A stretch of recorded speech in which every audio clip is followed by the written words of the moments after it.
On my orders, coalition forces have begun striking selected targets of military importance to undermine Saddam Hussein's ability to wage war.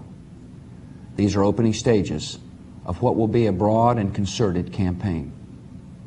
More than 35 countries are giving crucial support, from the use of naval and air bases to help with intelligence and logistics to the deployment of combat units.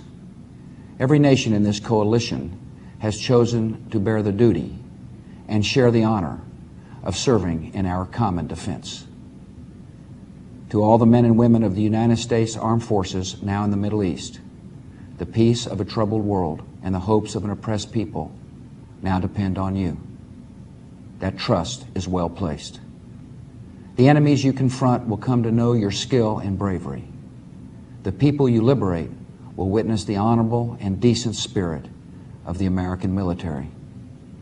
In this conflict, America faces an enemy who has no regard for conventions of war or rules of morality.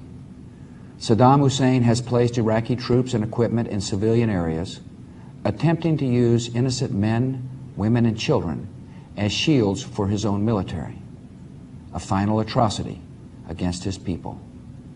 I want Americans and all the world to know that coalition forces will make every effort to spare innocent civilians from harm. A campaign on the harsh terrain of a nation as large as California could be longer and more difficult than some predict. And helping Iraqis achieve a united, stable, and free country will require our sustained commitment. We come to Iraq with respect for its citizens, for their great civilization, and for the religious faiths they practice. We have no ambition in Iraq except to remove a threat and restore control of that country to its own people. I know that the families of our military are praying that all those who serve will return safely and soon.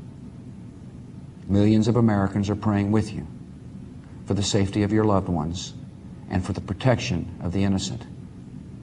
For your sacrifice, you have the gratitude and respect of the American people.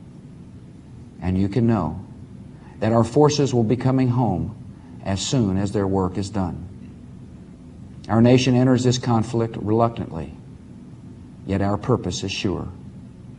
The people of the United States and our friends and allies will not live at the mercy of an outlaw regime that threatens the peace with weapons of mass murder.